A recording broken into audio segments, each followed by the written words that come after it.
सतयुग के भक्त देवर्षि नारद जी के सामने ये बात कही, तो अपरिपक्व कषाय वाले हैं उनके लिए मेरा दर्शन कठिन है। पर एक भी कोई कलिकाल का भक्त आप गिना दीजिए जिसको ठाकुर जी ने कहा हो कि तुम अभी हमारे दर्शन के लायक नहीं हो, अपरिपक्व हो, अधकचरे हो, तुम्हें मेरा दर्शन नहीं होगा। किसी से विचार कर लो। अन्य युगों में भगवान दुर्लभ थे, अब कलयुग के साथ भी भगवान यही कानून लगावे, तो यहां तो किसी को दर्शन नहीं होगा। ये अपने चरित्र को क्यों कहा इन महापुरुषों ने? बोले इसलिए कहा, वे अपनी प्रशंसा में नहीं कहा, उन्होंने दृष्टांत में कहा, भैया हमको देख लो, हमारे जैसे को भी ठाकुर जी ने अपनाकर ऐसा बना दिया, तो आपको क्यों नहीं अपनावेंगे? अपना उदाहरण दिया है। नारद जी के 3 जन्म का चरित्र भागवत जी में। पहले ये उपवरहण नाम के गंधर्व थे, बहुत ऊंचे गवैया थे, और महाराज जी स्वर्ग के थे, स्वर्ग में निवास करते थे, पर इनका स्वर संगीत और इनका अभिनय ऐसा था कि इसके लिए अन्य लोकों में भी उनको आमंत्रित किया जाता था। तो एक बार उपवरहण गंधर्वराज को ब्रह्मलोक में आमंत्रित किया गया भगवत गुणगान के लिए, भगवान की कोई लीला का अभिनय करके दिखा। वो गाते थे, सब अप्सराएं उनकी मंडली की सब अभिनय करती थी।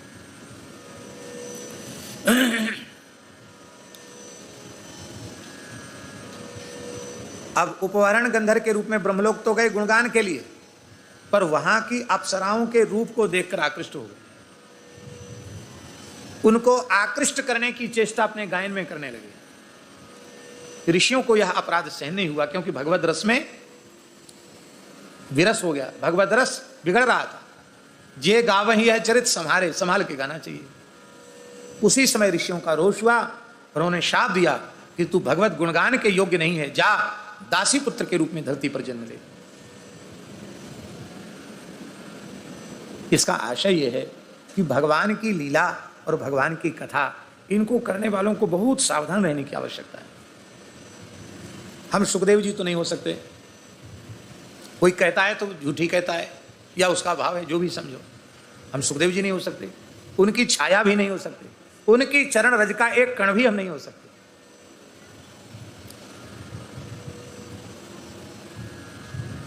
ये बात तो बिल्कुल सही है, पर क्या हम यह विचार भी नहीं कर सकते कि जिस पवित्र आसन पर बैठकर हम भागवत जी की चर्चा कर रहे हैं, वो मनुष्य का आसन नहीं है, वो भगवान सुखदेव का आसन है। उन सुखदेव जी का आसन है जिनकी दृष्टि में स्त्री और पुरुष के देह का भी भेद नहीं है। हमारी वैसी दृष्टि नहीं है, लेकिन कम से कम इतना तो हम विचार कर सकते हैं कि हम बहुत पवित्र स्थान पर बैठे हैं, हम यहाँ बैठकर बहुत पवित्र भावों में ही डूबे रहें। हमारी चेष्टा किसी पुरुष को, किसी स्त्री को आकृष्ट करके और अपने स्वार्थ की पूर्ति की न हो। यदि हम ऐसा करते हैं तो हमको भी पथभ्रष्ट होना पड़ेगा, नीचे गिरना पड़ेगा। बहुत सावधानी की आवश्यकता है। श्री वृंदावन बिहारी लाल की जय। पर ऋषियों के मन में दया आई, उन्होंने कहा कोई बात नहीं है, अब मुंह से जो निकलना था सो तो निकल गया, लेकिन संतों का संग करके फिर तुम अपनी उच्च अवस्था को प्राप्त कर लोगे। नारद जी कहते हमारा जन्म एक द्रुमिल नाम के गोप के घर में मेरा जन्म हुआ। ब्रह्म वैवर्त पुराण के अनुसार नारद जी के उस स्वरूप के पिता का नाम द्रुमिल था। द्रुमिल नामक गोप के घर में का जन्म हुआ। जन्म के बाद पिताजी नहीं रहे, या तो दिवंगत हो गए या कहीं चले गए, जो भी हो। पिता की छत्र छाया आपके पास नहीं रही, गरीबी थी। एक दयावान ब्राह्मण के घर में गौ सेवा का कार्य इनकी माता करने लगी, और वहीं इनकी माता का और इनका भरण पोषण होने लग गया। वे ब्राह्मण देवता बड़े भक्त थे, उनके घर में संत महात्मा आते जाते रहते थे। मैं 5 वर्ष का बालक ही था, उसी समय संतों की जमात उनके यहाँ आई। पूज्य बक्सर वाले मामा जी के मुख से हमने सुना था, वो जमात सनकादिक भगवान की जमात थी। किसकी जमात थी? सनकादिक भगवान की जमात थी। वो जमात आ गई तो पंडित जी ने, कन्नौज की बात है, कहाँ की बात है? कन्नौज, कान्यकुब्ज देश की बात है। तो नारद जी, पंडित जी ने, ब्राह्मण देवता ने संतों की जमात को प्रणाम किया, सनकादिक भगवान को प्रणाम किया। और प्रार्थना की कि भगवान चातुर्मास से आरंभ होने वाला है, आप कहीं न कहीं चातुर्मास से तो करेंगे ही। ये महान तीर्थ है, गंगा जी का तट है, यहीं चातुर्मास से किया जाए। ऋषियों ने आग्रह स्वीकार कर लिया। गंगा जी के तट पर पर्णकुटियाँ बन गईं, वहीं सब संत अपनी जमात के सहित विराजे। ब्राह्मण देवता अपने परिवार के सहित संतों की सेवा में लगे रहते। मेरी माता भी सेवा में लगी रहती। और मैं यद्यपि छोटा सा बालक था, अधिक तो कुछ हो नहीं सकता था, पर देखा देखी मैं भी कुछ सेवा करता था। तुलसी उतार लाना, फूल उतार लाना, दूर्वा उखाड़ लाना, छोटे बालक भी कर सकते हैं। शुद्धि के लिए मिट्टी ले आना, जल भर के ले आना, जूठी पत्तल उठा देना, ये कार्य में करता। सेवा के समय सेवा का कार्य करता। और जब वे महात्मा सत्संग करने लग जाते तो मैं बैठकर श्रवण करने लग जाता। छोटा सा बालक ही था, सुनते सुनते भावुक हृदय हो जाता, नेत्रों से आंसू बहने लग जाते। वे संत प्रसन्न हो गए और उन्होंने कृपा पूर्वक हमको एक साधन दे दिया। क्या साधन दिया? बोले तुम पत्तल तो उठाते ही हो, पत्तल में जो प्रसाद के कण हैं उनको श्रद्धा पूर्वक ले लिया करो, उससे तुम्हें बहुत लाभ होगा। उन संतों ने मेरे ऊपर कृपा कर दी। एक श्लोक, 2 श्लोक नहीं कहेंगे तो हमें संतोष नहीं होगा।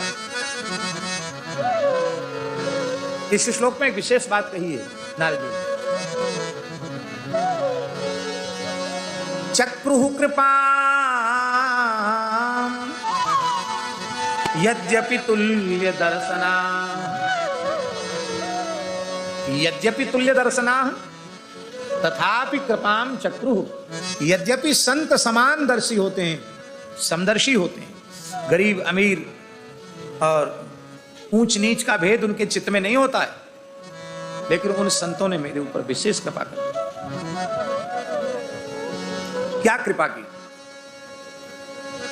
विशेष कृपा क्यों की? नारद जी कहते हैं जिस व्यक्ति के जीवन में 4 गुण होंगे उसको महत पुरुषों की कृपा का पूरा लाभ मिल जाएगा। ये बहुत सुंदर श्लोक है इस पूरे अध्याय का। ते मयि अपेता खिल चापलेर्भके, ते मयि खिल चापलेर्भके, दान्ते धृत क्रीडन के नुवर्तिनी, दान्ते धृत क्रीडन के नुवर्तिनी, चक्रुः कृपाम यद्यपि तुल्य दर्शना, चक्रुः कृपा यद्यपि तुल्य दर्शना, शुश्रूषमाणे मुनयोपभाषिणी, शुश्रूषमाणे मुनयोपभाषिणी। नारद जी कहते हैं यद्यपि संत समदर्शी होते हैं पर मेरे ऊपर विशेष कृपा उन्होंने की, क्योंकि मुझ में 4 गुण आ गए थे। ये 4 गुण स्वामी जी जिसमें होंगे उस पर संतों की पूरी कृपा हो जाएगी। पहला गुण, मई अपेत अखिल चापलेर्भके। अर्भके माने बालक होने पर भी मुझ में चंचलता का नितांत अभाव था।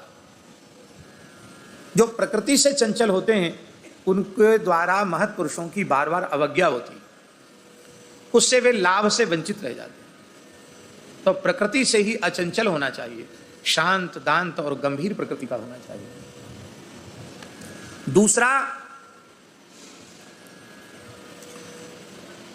मैं उनके पद चिन्हों पर चलने का प्रयास करता था।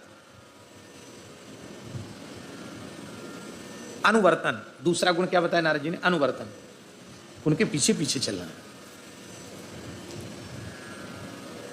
व्याकरण में अनुवर्तन जानते किसको कहते हैं?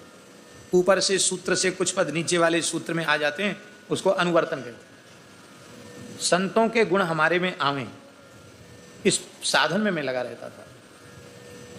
तीसरा, मैं उन संतों की सेवा करता था। हाँ, तीसरा लक्षण है जितेंद्रियता। पहला लक्षण चंचलता का अभाव, दूसरा लक्षण जितेंद्रियता, तीसरा लक्षण संतों के पद चिन्हों पर चलना, और चौथा लक्षण अल्प भाषण। अल्प भाषण माने कम बोलना। बहुत अधिक बोलने से अवज्ञा होती ही है। आप कहेंगे हम तो चुप बैठे हैं, आप ही बोले चले जा रहे,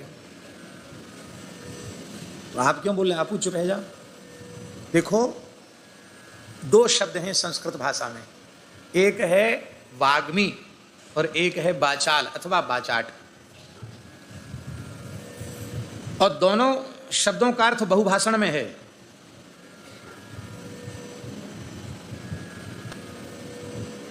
पर बहुभाषण भी दो तरह का है, एक यथार्थ बहुभाषण और एक अयथार्थ बहुभाषण। ऐसी जिनको बहुत बोलने की आदत होती है उनको बाचाल या बाचाट कहते हैं, और जो अन्य चर्चा नहीं करते, केवल भगवत चर्चा, भागवतों की चर्चा ही अपने जीवन का आश्रय समझते हैं, साधन समझते हैं, वही करना सुनना चाहते हैं, ऐसे महापुरुषों को वाग्मी कहा जाता है। इसलिए यो यथार्थम बहुभाषते स वाग्मी, यो अयथार्थम बहुभाषते स बाचालः बाचाटो वा, ऐसा हमारे ग्रंथों में लिखा है। तो भगवत चर्चा करना, भगवत गुणगान करना, उसमें दोष नहीं है। ऐसी व्यर्थ की चर्चा करते रहना, बिना सिर पैर की बातें करते रहना, ये दोष है। ज्यादा बोलने वाले को कुछ न कुछ उसके द्वारा अवज्ञा हो ही जाती है। तो इन गुणों के कारण उन संतों ने मेरे ऊपर कृपा की, मुझे भगवान के मंगलमय स्वरूप का ध्यान बता दिया, भगवान का नाम सुना दिया, तुलसी धारण करा दी और कहा कि ये भजन का ये मंत्र है, ये तुम जपो प्रेम से और भजन करो। 4 महीना तो बीत गए और संतों की विदाई की तैयारी हुई, और मैं भी चाहता था कि मैं संतों के साथ ही चला जाऊं, लेकिन संतों ने मना कर दिया। तुम्हारे पिता है नहीं, तुम अपनी जन्मदात्री माता की एकमात्र संतान हो, और तुम इस काल में गृह त्याग करोगे तो तुम्हारी माता बहुत विकल होगी, बहुत रुदन करेगी, और माँ जब बहुत अधिक रोएगी तो तुम्हारा साधन सफल नहीं होगा। इसलिए जब तक माता का शरीर है तब तक श्रद्धापूर्वक माता की सेवा करो। जब माँ भगवान के धाम में चली जाए तो निर्द्वंद होकर भजन करना। रास्ता तो हमने भजन का बता ही दिया, इसी मार्ग पर चलना। संतों की आज्ञा नारद जी कहते हमने मानी, लेकिन मन में बड़ी पीड़ा थी कि ये माता ही बाधक बन गई। एक दिन ठाकुर जी ने लीला की, मेरी माँ खिरक में गैया धोने के लिए गई, उसी समय एक काले नाग पर पैर पड़ गया, नाग ने डस लिया, मेरी माता की मृत्यु हो गई। और मुझे बहुत पीड़ा नहीं हुई, संसार का धर्म है मृत्यु। मैंने माँ का संस्कार किया और सब कुछ त्याग करके मैं बद्रिकाश्रम की ओर गया, हिमालय की ओर गया। वहां एक सरोवर में स्नान किया, झील में स्नान किया, पीपल के वृक्ष के नीचे बैठकर मंत्र का जप करने लगा, भगवान का ध्यान करने लग गया। यहां भागवत जी में मंत्र भी है। कौन सा मंत्र दिया था नारद जी? नमस्ते वासुदेवाय, ये मंत्र। नमः संकर्षणाय च प्रद्युम्नाय अनिरुद्धाय सात्वतां पतये नमः। ये चतुर्व्यूहात्मक मंत्र नारद जी को प्रदान किया था सनकादिक भगवान ने। तो उसमें तुरीय ब्रह्म है, वासुदेव तत्व, वो भगवान हृदय में प्रकाशित हो गए, प्रकट हो गए। जैसे ही भगवान प्रकट हुए, नारद जी कहते हैं अभी मैं तृप्त नहीं हो पाया था कि इसी बीच भगवान अंतर्धान हो गए हैं। हाँ जी, तो हम तो जो भागवत जी में लिखा है वो बात बोल रहे हैं। नमस्ते वासुदेवाय, नमः संकर्षणाय, ये मंत्र लिखा है मूल में, उसी बात को हम निवेदन कर रहे हैं। हंतास्मिन् जन्मनि भवान् मामां दृष्टुमिहार्हति अविपक्व कषायाणां दुर्दर्शोऽहं कुयोगिनां। इस जन्म में तुम्हें मेरा इतना ही अनुभव होगा, इससे अधिक नहीं, क्योंकि जो अपरिपक्व ज्ञान वैराग्य वाले हैं, अपरिपक्व भक्ति वाले हैं, ऐसे अपरिपक्व साधकों के लिए मेरा दर्शन अत्यंत कठिन है।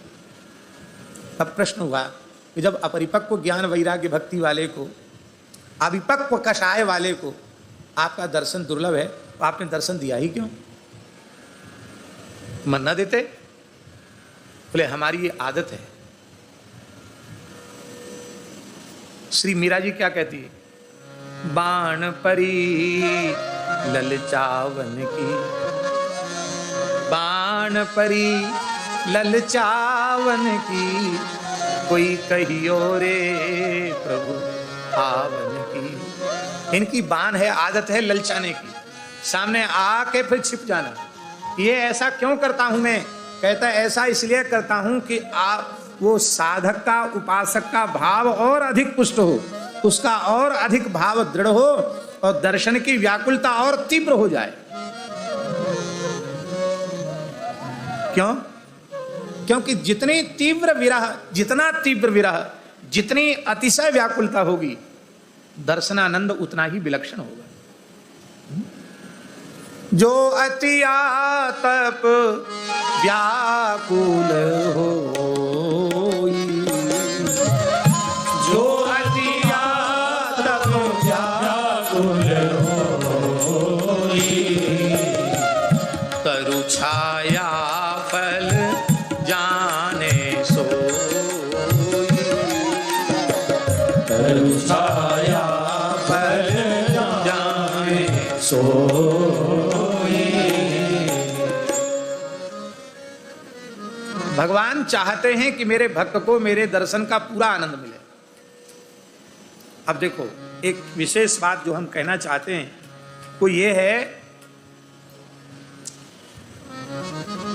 कि श्री ठाकुर जी ने सतयुग के भक्त देवर्षि नारद जी के सामने ये बात कही, तो अपरिपक्व कषाय वाले हैं उनके लिए मेरा दर्शन कठिन है। पर एक भी कोई कलिकाल का भक्त आप गिना दीजिए जिसको ठाकुर जी ने कहा हो कि तुम अभी हमारे दर्शन के लायक नहीं हो, अपरिपक्व हो, अधकचरे हो, तुम्हें मेरा दर्शन नहीं होगा। इसी से विचार कर लो। अन्य युगों में भगवान दुर्लभ थे, अब कलयुग के साथ भी भगवान यही कानून लगावे तो यहां तो किसी को दर्शन नहीं होगा। और एक बड़ी विलक्षण बात है, बहुत विलक्षण बात है महाराज जी, हम आपको क्या कहें, इतनी विलक्षण बात है कलिकाल की कि थोड़े से सत्संग को प्राप्त करके और ईमानदारी से तनिक साधन में लगे हैं, उनको ऐसी ऐसी अनुभूतियां हो जाती हैं, आश्चर्य में डालने वाली अनुभूति। ये क्या है? और युगंते कमल नयन कलयुग बहुत कृपा करी। भगवत प्राप्ति के लिए कलिकाल के जैसा श्रेष्ठ कोई युग नहीं। यदि कोई यह कहता है कि इस कलिकाल में भगवान की प्राप्ति नहीं हो सकती, उससे झगड़ा तो मत करना, पर उस व्यक्ति का कभी संग नहीं करना। यह बिल्कुल नकारने योग्य बात है। भगवान का दर्शन अत्यंत सरलता से होता है। हमें क्या पता है, इसी सभा में न जाने कितने ऐसे महापुरुष हो सकते हैं जिन्होंने भगवान का प्रत्यक्ष अनुभव किया हो। आप प्रकट रूप में तो कितने संत विराजमान हैं, उनको तो प्रकट रूप में भी हो सकते हैं। इसलिए बिल्कुल कठिन नहीं है भगवान का दर्शन, भगवान का साक्षात्कार बहुत सरलता से होता है। तस्य लौल्यमेव मूल्यम, भगवत दर्शन की व्याकुलता जगह, यही भगवत दर्शन का मूल्य है। व्याकुलता बढ़ाने के लिए ठाकुर जी ऐसा करते हैं। हाँ, बोलो भक्तवत्सल भगवान की जय। नारद जी कहते भगवान की कृपा का अनुभव करता हुआ असंग होकर मैं विचरण करता रहा, और उस देह के देहोपाधि के नष्ट होने के पश्चात जब पुनः सृष्टि हुई तो ब्रह्मा जी के गोद से मेरा प्राकट्य हुआ। उत्संगान नारदो यज्ञे, गोद से मेरा प्राकट्य हुआ और ब्रह्मा जी ने कृपा करके हमको भागवत धर्म का उपदेश किया।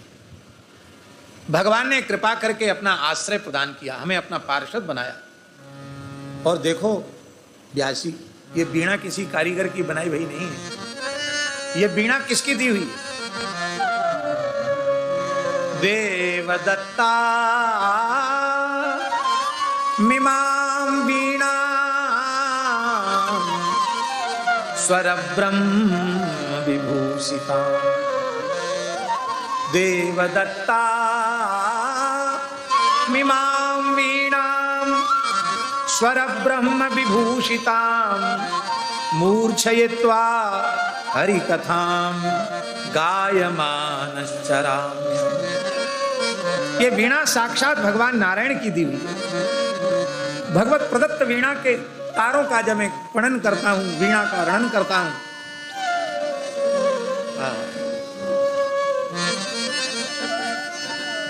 नारद जी वीणा बजाते तो ऐसे सामान्य तरीके से नहीं बजाते।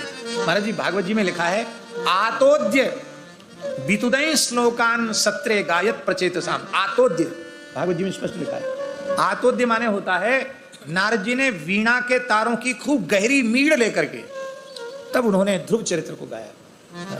वीणा वादन के 3 अंग हैं, मीड़, जोड़ और झाला। तो उसमें मीड़ ही मुख्य है। स्वर की जो मिठास है वो मीड़ से आती है। तो नारद जी बड़ी मीड़ लेकर के गाते हैं महाराज ऐसी। यहां तक नारद जी ने कहा है कि जब मैं भगवान के पवित्र नामों का, भगवान की लीलाओं का गान करने लग जाता हूं तो भगवान की मंजुल मनोहर मधुर मूर्ति मेरे नेत्रों के समक्ष प्रकट हो जाती है। कहां मैं भागवतों के संग से, उनके शीत प्रसाद से वंचित था तो गंधर्वराज उपवरण के रूप में ब्रह्मलोक तक पहुंचने के बाद भी मेरा पतन हो गया। तो कहां मैं एक ब्राह्मण के घर में दासी का काम करने वाली, एक गरीबनी, एक गो भक्ता का मैं पुत्र था और संतों का संग करके उनका शीत प्रसाद लेकर के, और आज मैं ब्रह्मपुत्र देवर्षि नारद भगवान का प्रिय पार्षद बन गया। ये किसकी महिमा है? ये भागवत धर्म की महिमा है। इसलिए भागवत धर्म की प्रधानता जिसमें हो ऐसा ग्रंथ लिखो। और वस्तुतः श्रीमद् भागवत के जैसा भागवत ही है। वैसे व्यासी के सभी पुराण पढ़ने योग्य हैं और एक बार व्यासी की कृति है तो पारायण करना ही चाहिए, लेकिन भागवत का महत्व तब समझ में आएगा जब पूरे महाभारत का पारायण हो जाए, व्यासी के संपूर्ण पुराणों का पारायण हो जाए, तब भागवत जी की महिमा पता चलेगा भागवत जी में क्या विशेषता है। पूर्व कृतियों को देखे बिना कैसे पता? हम आपको सच्ची बात कहें, भागवत की महिमा अब समझ में आ रही जब अनेक पुराणों का मूल पारायण दास ने किया। अब समझ में आ रहा है कि जीव के सीधे कल्याण की बात, सच्ची बात, पक्की बात, कल्याण की बात जैसी निर्भयतापूर्वक, दृढ़तापूर्वक भगवान व्यास ने भागवत जी में कही है, वैसा कहीं नहीं कहा। इसलिए साधन साध्य 17 पुराण, फल रूपी श्री भागवत, भागवत सर्वोपरि।